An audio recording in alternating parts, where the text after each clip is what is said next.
Hello and welcome to the next video of my World's 2023 preview series where we're going to cover Movistar R7, otherwise known as Rainbow 7, a team that's kicked around in Latin America for quite a while, has had some international appearances over the years.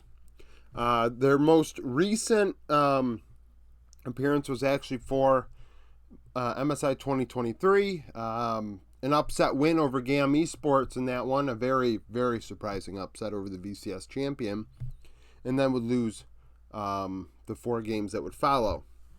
The 3 most recent appearances by Latin American teams, Isurus Gaming, Infinity, and Rainbow 7 in 2022, 21, and 20 respectively. All 3 teams did not get out of play-ins. Their coach is Kanim. Honestly, I have no idea how to pronounce it. 2-5. The MSI 2023 run was the only time as a coach that he went to an international event.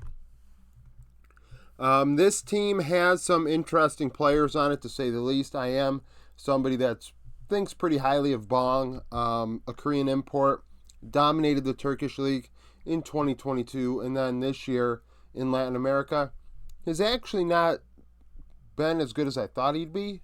These numbers are not, really strong, to be honest with you.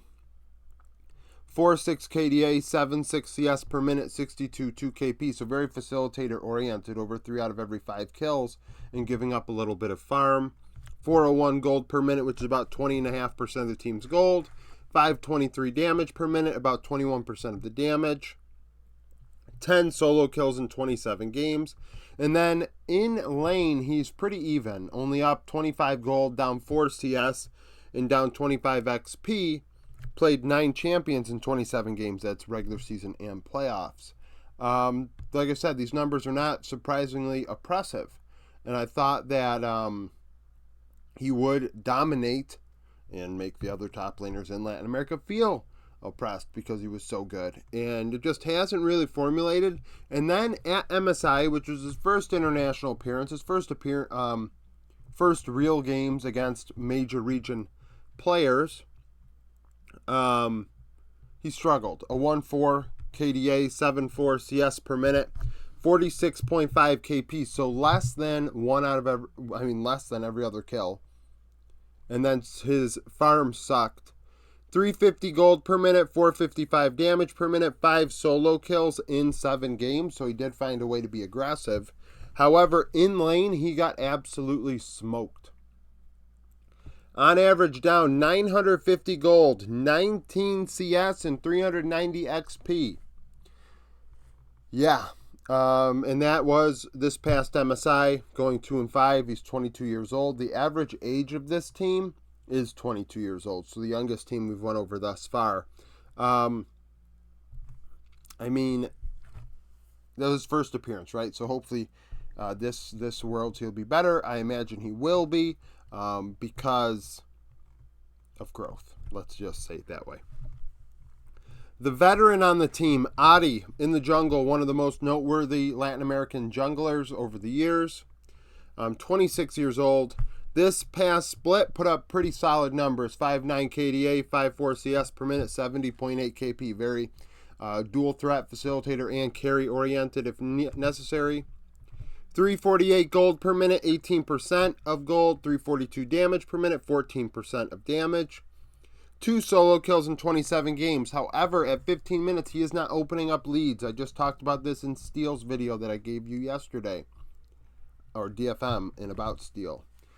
Domestically, you need to open leads. If you're not opening leads domestically, I'm afraid that you're not going to open up leads internationally. So, if that ends up being the case, you end up being behind at 15 minutes as a minor region player. Usually, more often than not, minor region teams do not team fight as well as major region teams. So, then the shit hits the fan. As far as the implications of Oddie, I think he'll be okay. In terms of international appearances, he has 52 career games between Worlds and MSI. Worlds 2016, 17, and 19 out in play-ins. MSI 17, 18, 19, and 23 out in play-ins. So has never gotten out of that opening stage, but has a lot of experience. He has more experience himself than the other 4 players combined, actually twice as much almost. Because the other 4 players, all their appearances came this past MSI. Mireu, 22 years old, is a Korean import, played with HLE, played in T1's academy system. Numbers are not shockingly great either. Unlike Bong, though, he is at least average when it comes to numbers, where Bong's numbers, I would say, are actually slightly below average. 4 KDA, 85 CS per minute, 67.3 KP. 442 damage per minute, which is about 23% of damage. 422 gold per minute, 23% of gold. Now, this is where we are going to kind of highlight. 744 damage per minute, which is 30% of the team's damage. He was the damage dealer for this team. This team is not a bot lane-centric team. Both carries do deal damage, despite CEO getting a ton of the gold. So Mireu does a lot with lower resources. 14 solo kills in 27 games. On average, is ahead slightly in lane. 450 gold is not, I would say, more than slightly.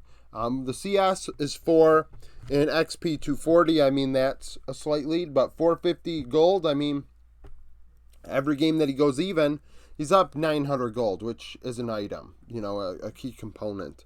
So Mireu is definitely doing well in Latin America, but he's also 22 years old. So the development's kind of there. Internationally, so at MSI this past year, a 1.5 KDA, 8.5 CS per minute, 57 KP.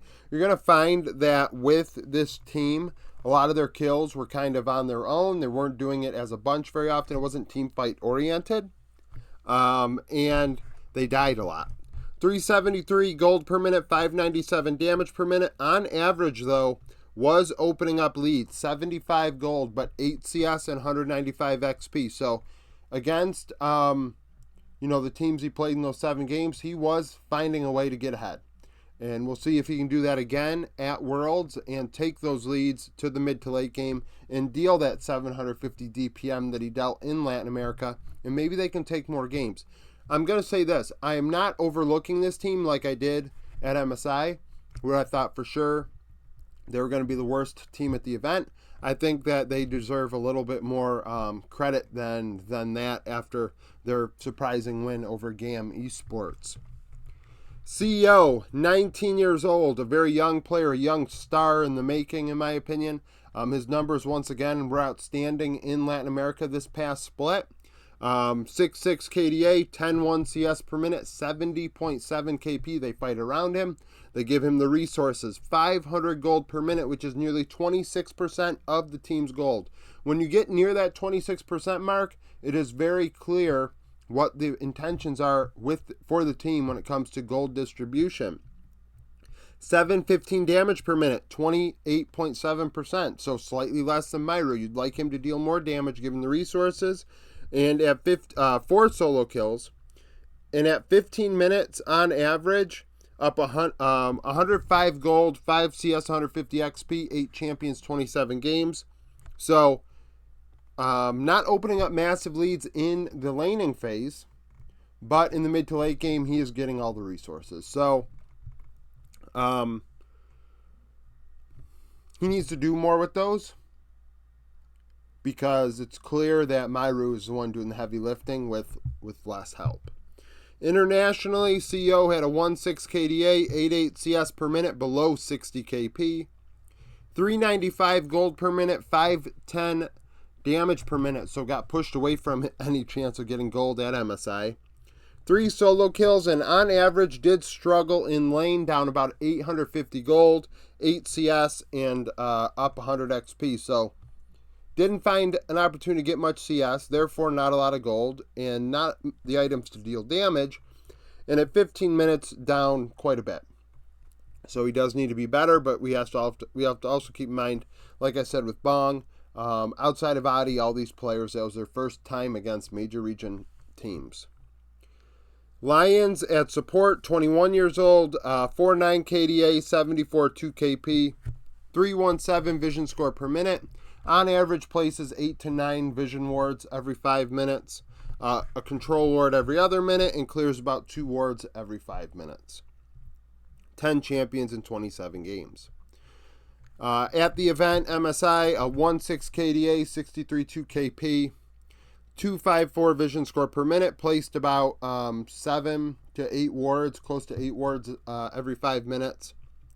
And then still an control ward every other minute, and cleared about 2 wards every 5 minutes.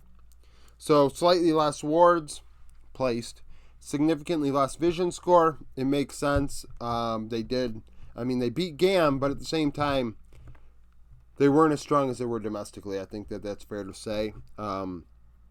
And, it's about growth. It's about growth with young players. So we have to see Bong look better, Mireu look better. CEO and Lions, that bot lane is raw. So not only is it a new experience for them, but it's also something where next year you can assume that they're better for it. They get opportunity to play against, play in Korean solo queue for a little while. They get an opportunity to play scrim against maybe Korean academy teams and things like that. Who knows if they can pull some scrims like that? But I think that this is a opportunity for them for the future. And I guess